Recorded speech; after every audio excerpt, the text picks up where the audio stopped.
अस्सलाम वालेकुम। कैसे हैं आप लोग। तो सुबह का वक्त है और रोज़ की तरह सुबह के 4 बज रहे हैं। तो आगाज़ करते हैं एक और ख़ूबसूरत से प्यारे से दिन का। तो देखिए, दिन तो सारे ही खूबसूरत होते हैं, बस उनको देखने का नज़रिया खूबसूरत होना चाहिए। तो देखिए, दीन और दुनिया को बैलेंस करके ज़िंदगी गुजारने का मतलब ये नहीं कि हम दुनिया की ज़िम्मेदारियों से किनारा कर लें, बल्कि असल खूबसूरती तो ये है कि हम इस दुनिया में रहते हुए अपनी आखिरत को भी संवारते रहें, रोज़ी भी कमाएं, घर गृहस्थी की ज़िम्मेदारियां भी निभाएं, अपने रिश्तों का ख्याल रखें, अपनी खुशियों का भी हिस्सा रखें। लेकिन इन सब के बीच नमाज, कुरान, ज़िक्र और अल्लाह की याद को अपनी ज़िंदगी से दूर ना होने दें।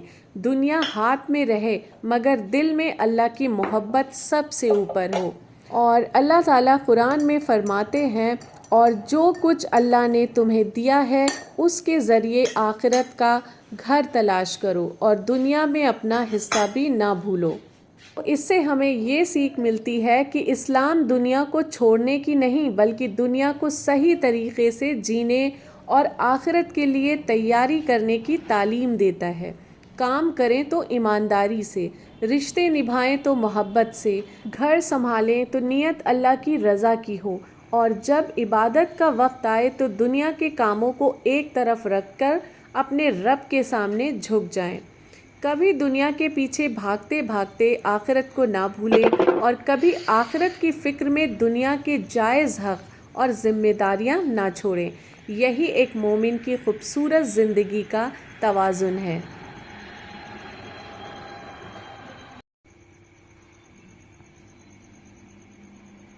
और इस खामोशी को आप ज़रा महसूस करिए। जो सुकून इस खामोशी में है वो फिर दिन के किसी पहर में आपको नहीं मिलेगा।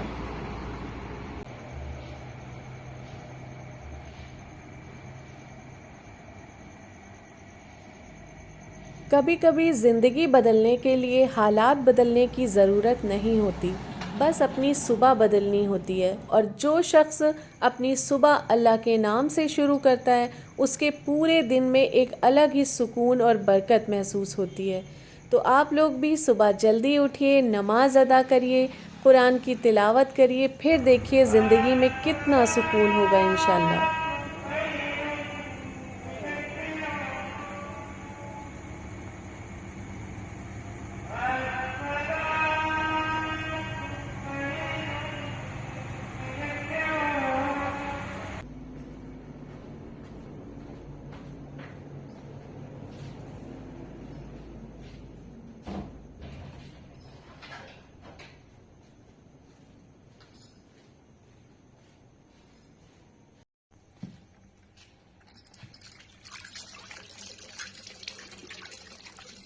तो मैं आपको बताऊं कि फ़ज्र की नमाज में एक ऐसा सुकून छुपा है जिसे अल्फाज में पूरी तरह बयान करना मुश्किल है। जब पूरी दुनिया नींद में होती है और इंसान अपने रब के सामने खड़ा होता है, तो दिल को एक अजीब सा इत्मीनान महसूस होता है। फ़ज्र की खामोशी में पढ़ी गई नमाज, की गई दुआ और बहाए गए आंसू दिल का बोझ हल्का कर देते हैं। और रब के सामने झुका हुआ सिर कभी बेकार नहीं जाता। जो बात दुनिया से छुपाकर फज्र के सुकून भरे वक्त में अल्लाह से कह दी जाए, उसका जवाब अल्लाह अपने सबसे खूबसूरत अंदाज में देता है। कभी दुआ पूरी करके, कभी मुसीबत टालकर, और कभी दिल को ऐसा सुकून देके जिसकी हमें तलाश होती है। और मैं आप सभी के लिए बहुत दुआ करती हूँ कि अल्लाह पाक हम सबको अल्लाह की राह पे चलने की हिदायत दे, और ज़िंदगी में सबकी बहुत सारी सुकून और खुशियाँ अता करे। और अब मैं आ गई हूँ यहाँ पे, मैं ब्रश कर रही हूँ, फेस वॉश करूँगी और फिर थोड़ा सा अपना स्किन केयर में करती हूँ।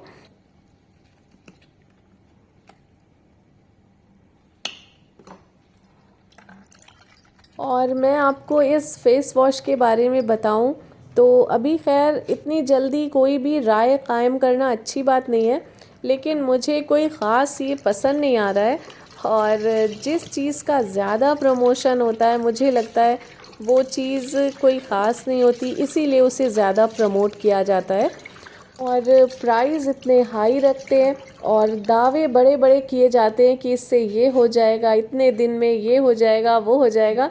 लेकिन सच बताऊं तो कुछ नहीं होता। सारे फेस वॉश जो हैं वो सब एक से ही होते हैं। तो देखिए, मेरा मानना तो ये है कि जिसका जो कलर है, अल्लाह ने जिसको जैसा बनाया है वो उसी में खुश रहे। हाँ, अपनी केयर करना बहुत ज़्यादा ज़रूरी है। अपनी स्किन को हेल्दी रखिए, लेकिन किसी भी ऐसी फ्रॉड कंपनीज़ के प्रोडक्ट लेके आप ये मत सोचिए कि आप इसको लगाएंगे तो रातों रात आपका जो कलर है वो चेंज हो जाएगा।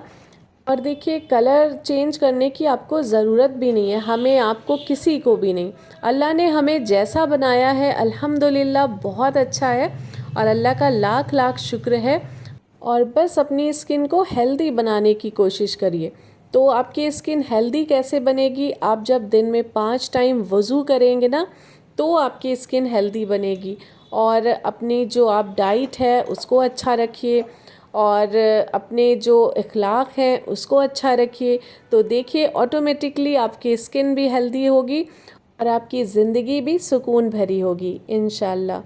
तो बस यहाँ पे मैंने जो भी मुझे थोड़ा बहुत अपना स्किन केयर करना था वो मैंने कर लिया है। और अब चलते हैं किचन में और बनाते हैं अपना हेल्दी सा ब्रेकफास्ट। तो जो अंदरूनी आपकी ग़िज़ा जाती है ना, उससे आपकी स्किन पे बहुत फ़र्क पड़ता है।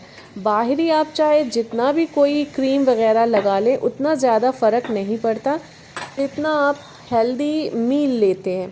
तो बस ये दिन की शुरुआत है, और दिन का जो फर्स्ट मील है वो हमेशा बहुत ज़्यादा हेल्दी होना चाहिए। तो यहाँ पे मैं रोज़ की तरह पम्पकिन सीड्स रोस्ट कर रही हूँ, और मैं 1 टीस्पून लेती हूँ पम्पकिन सीड्स, और 1 टीस्पून मैं लेती हूँ सनफ्लावर सीड्स। इससे पहले मैं लेती थी सफ़ेद तिल। तो अगर कोई सफ़ेद तिल लेना चाहे तो बिल्कुल ले सकता है, वो भी बहुत ज़्यादा बेनिफिशियल होते हैं। और अगर किसी को जॉइंट पेन है तो उसके लिए बहुत राहत होती है।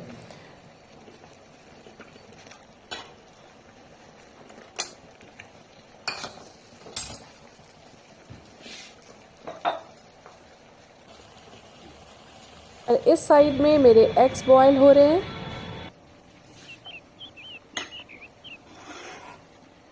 और मेरा पिछला व्लॉग आप लोगों ने काफ़ी पसंद किया है, दावत वाला।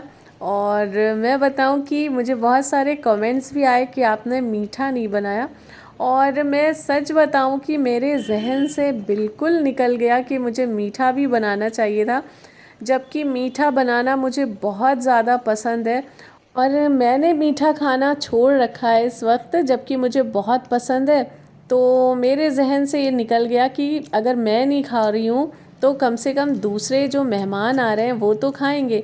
और मैं सच बताऊँ, मुझे लास्ट लास्ट तक बिल्कुल इस बात का एहसास भी नहीं हुआ। जब मुझे कमेंट्स आए तब मेरे जो दिमाग की घंटी है वो बजी कि अरे, मीठा तो मैंने बनाया ही नहीं।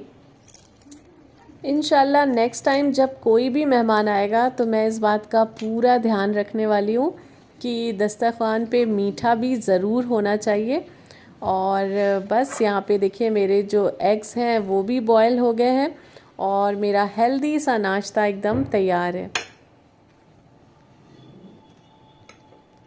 और एग्स में सुबह के वक्त बहुत ज़्यादा सॉल्ट का यूज़ नहीं करना चाहिए, नुकसानदेह होता है। तो मैं हल्का सा बिल्कुल डाल लेती हूँ, क्योंकि बिना फिर नमक के अच्छे भी नहीं लगते हैं। तो बस हल्का सा मैंने काला नमक इसमें डाल लिया है।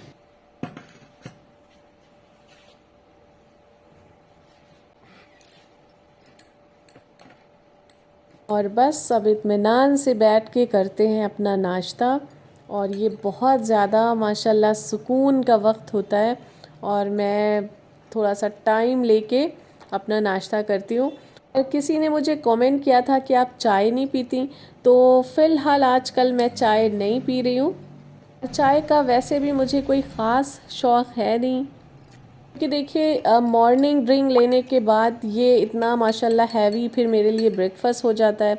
तो फिर चाय पीने का मेरा बिल्कुल दिल नहीं करता। तो सुबह की जगह अब मैं क्या करने लगी हूँ कि मैं शाम के वक्त 1 कप चाय ले लेती हूँ।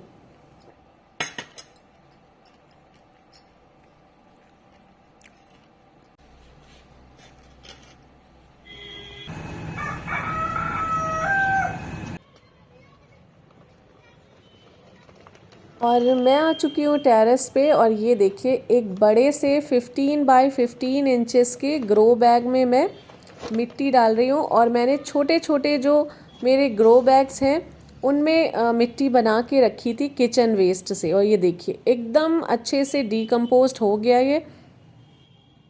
तो इसी तरह छोटे से जो ग्रो बैग्स होते हैं मैं उनमें किचन वेस्ट जमा करती रहती हूँ। और आफ्टर 1 मंथ जो है ये देखिए इस तरह से पूरी प्रॉपर मिट्टी बन जाती है। और ये है मेरा एक छोटे से पॉट में लगा मिर्च का प्लांट।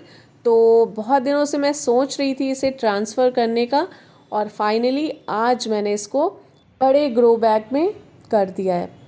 तो मैंने मिर्च के प्लांट 5 से 6 लगाए थे और 2 ये बहुत बड़े हो गए थे। तो इनको फिर मैंने एक बड़ा सा ग्रो बैग दे दिया और मिर्च भी काफ़ी इसमें अच्छी निकल रही थी। ये देखिए अच्छी सी मिट्टी है, इंशाल्लाह देखिएगा कितनी अच्छी ग्रोथ होगी। और ये जो मेरा रेड हिबिस्कस का प्लांट है इसमें भी माशाल्लाह ज़बरदस्त फ्लावरिंग हो रही है और बहुत खूबसूरत ये निकला है। जब मैं इसे लेके आई थी तो मुझे बिल्कुल अंदाज़ा नहीं था। और ये देखिए ये एक बड़ी सी टैंकी है, इसमें मैं अपना किचन वेस्ट जमा करती हूँ। और बस फिर जब मुझे ज़रूरत होती है तो नीचे से मैं निकलवा के अपने ग्रो बैग्स में फिल कर लेती हूँ। और यहाँ पे बहुत सारी बीन्स लगी हैं तो मैंने सोचा सारी तोड़ लेती हूँ और फिर आलू बीन की सब्ज़ी बनाऊँगी।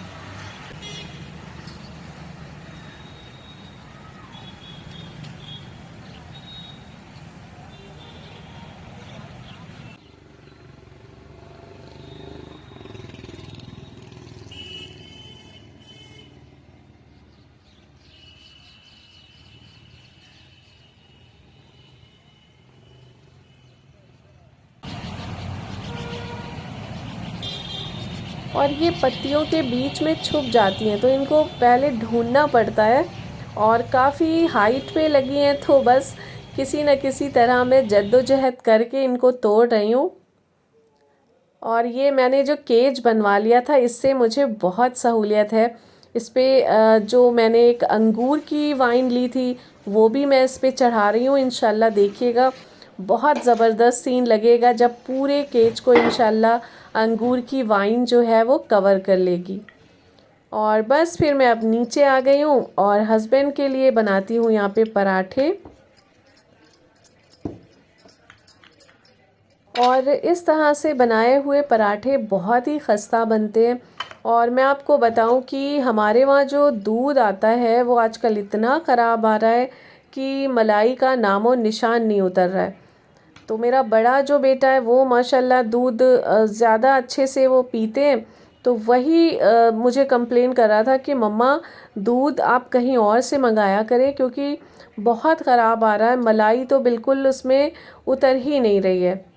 और उसकी वजह से क्या हो रहा है कि देसी घी भी मैं नहीं निकाल पा रही हूँ। तो मैंने एक दिन सोचा बाहर से क्रीम निकलवा लूँ और फिर उसका घी निकलवाऊँ क्योंकि मुझे बाहर से देसी घी लेना बिल्कुल पसंद नहीं है। आजकल हर चीज़ में मिलावट है और क्रीम का तो फिर भी थोड़ा सा बेहतर रहेगा कि क्रीम बाहर से लेके उसका घी घर में निकाल लिया जाए। तो देखिए मैं आज इंशाल्लाह बात भी करूँगी दूध वाले भैया से कि आप प्लीज़ दूध अच्छा दिया करें। और पहले जो दूध देते थे उसमें बहुत सारा देसी घी निकल आता था।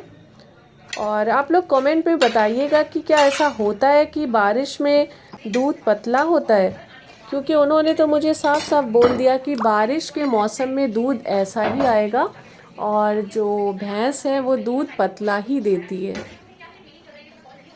तो बस यहाँ पे पराठे बन गए हमारे और अब बनाते हैं भुजिया।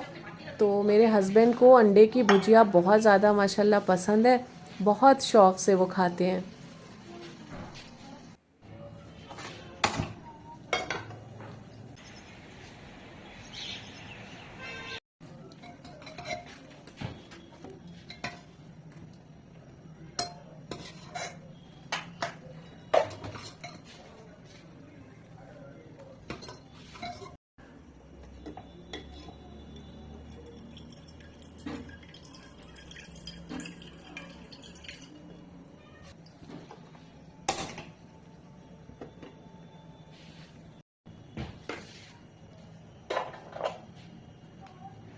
और यहाँ पे मैंने 2 ली है मीडियम साइज़ की अनियन, और इनको कर लेंगे हल्का सा फ्राई। बहुत ज़्यादा गोल्डन ब्राउन नहीं करना होता है अंडे की भुजिया में। और जब ये हल्की सी फ्राई हो जाएंगी, तब इसमें हम टमाटर और हरी मिर्च ऐड करेंगे। तो दूसरे साइड पे मैं चाय बना रही हूँ, और मेरी एक प्यारी सी सब्सक्राइबर हैं, उनका नाम मेरा ख़्याल दूरे शहवार है, और उन्होंने मुझे कमेंट किया कि आपकी जो ये केटल है इसमें कल के दिन शायद या परसों के दिन इसी तरह से चाय जो है वो बॉयल हो रही थी। तो मुझे बड़ी फ़िक्र हो रही थी कि कहीं अल्लाह ना करे ये फिर से ना टूट जाए इनकी। तो मुझे इतना क्यूट लगी उनकी ये बात कि उनको माशाल्लाह से मेरी केटल की भी फ़िक्र है। तो मेरे जो सब्सक्राइबर हैं वो बहुत अच्छे हैं, अल्लाह का लाख लाख शुक्र है कि मुझे इतनी प्यारी, इतनी अच्छी ऑडियंस दी। और बस देखिए हल्का सा प्याज का कलर चेंज हुआ है, फिर इसमें टमाटर और हरी मिर्च ऐड कर दी है, और अब इसमें बस नमक और मिर्च ऐड करना है।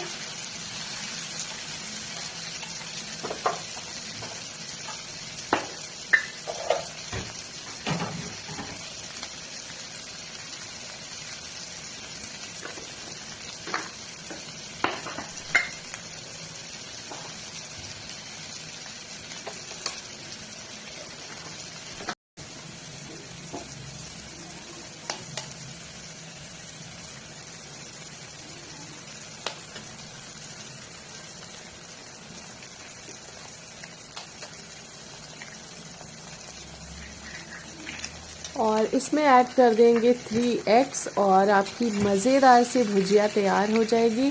और अब इसको बस इसकी भुनाई करनी है अच्छे से, तो इसको एकदम ड्राई कर लेना है। तो जब ये ड्राई हो जाती है तो बहुत अच्छी लगती है। और भुजिया हमारी बन चुकी है, बस गार्निशिंग के लिए इसमें डाल दीजिए हरा धनिया, और गर्मा गर्म पराठे रोटी के साथ सर्व करिए।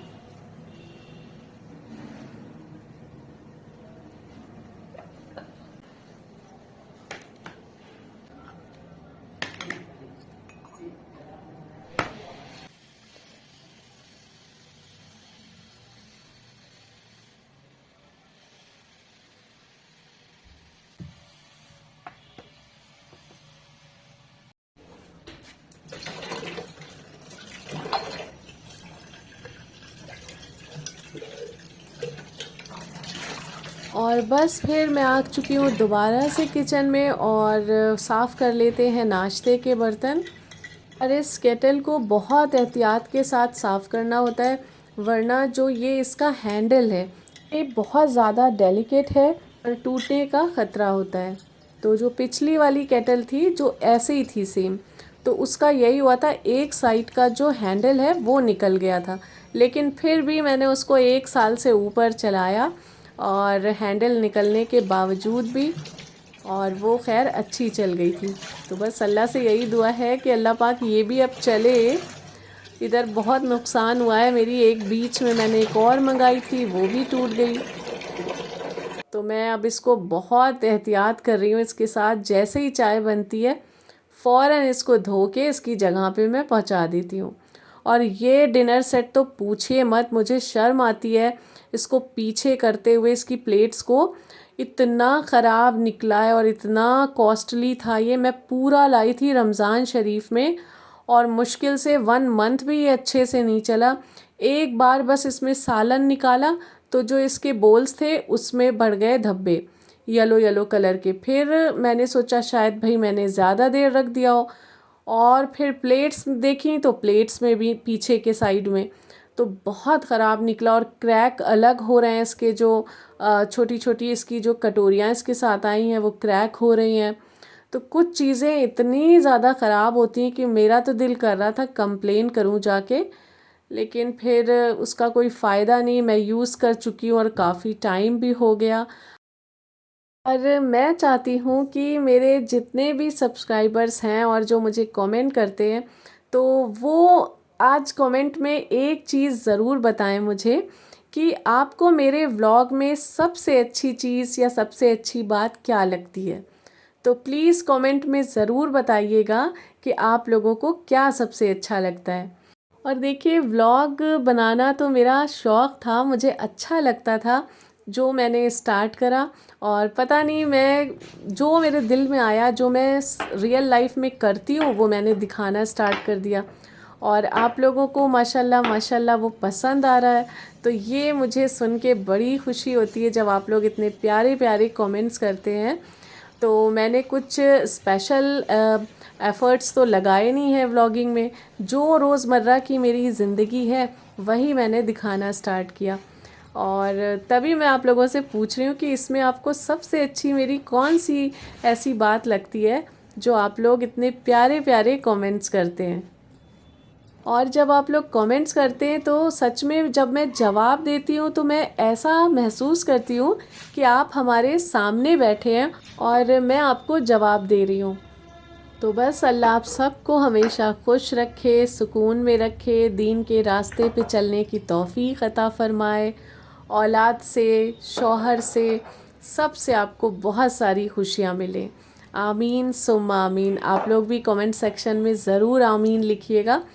और यहाँ पे लास्ट का मेरा काम बचा है, जो है ये जो छोटा सा मेरा क्यूट सा रैक है, इसकी सफाई तो दूसरे तीसरे दिन मैं खैर कर देती हूँ। और इस बार थोड़ा सा लेट हो गया है। और अगर टाइम से सफाई ना की जाए ना तो स्टिकनेस जो है वो ज़्यादा बढ़ जाती है, क्योंकि यहीं पे गैस है और भाप वगैरह लगती है, को टाइम टू टाइम साफ़ करना पड़ता है। और वाइट कलर के अच्छे तो बहुत लगते हैं, लेकिन सफाई भी बहुत मांगते हैं। और ये जो छोटी छोटी सी मेरी बर्नी आप देख रहे हैं जिसमें मैं सीड्स रखती हूँ, ये मेरी बहुत फेवरेट हैं। और इंशाल्लाह जब अबकी से मेला लगेगा ना तो मैं ये और लाने वाली हूँ। और इसी रैक पे फिर मैं अपने ड्राई फ्रूट्स भी रख दिया करूँगी, तो पूरा ये एक सेक्शन बन जाएगा मेरे मॉर्निंग ब्रेकफास्ट का। तो बहुत ज़्यादा फिर सहूलियत हो जाएगी मुझे।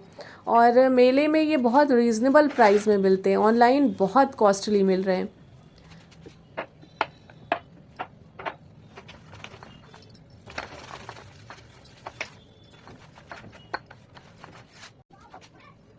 और आज का व्लॉग बहुत ज़्यादा लंबा हो गया, और जब मैं एडिट करने बैठी ना तब मुझे इस बात का एहसास हुआ कि आज का व्लॉग तो बहुत ज़्यादा लंबा हो गया। तो आप लोग कहीं बोर तो नहीं हुए? और अगर बोर हुए हो तो ज़रूर बताइएगा कमेंट में, मैं आगे से थोड़े से इससे छोटे व्लॉग बनाया करूँगी। तो बस आज का व्लॉग आपको कैसा लगा ज़रूर बताइएगा। और अगर अच्छा लगा हो तो चैनल को सब्सक्राइब कर लीजिएगा, वीडियो को लाइक करिएगा, शेयर करिएगा। तो इसी के साथ इस वीडियो को यहीं पे एंड करते हैं। मिलते हैं नेक्स्ट व्लॉग में। अपना बहुत सारा ख्याल रखिए। अल्लाह हाफ़िज़।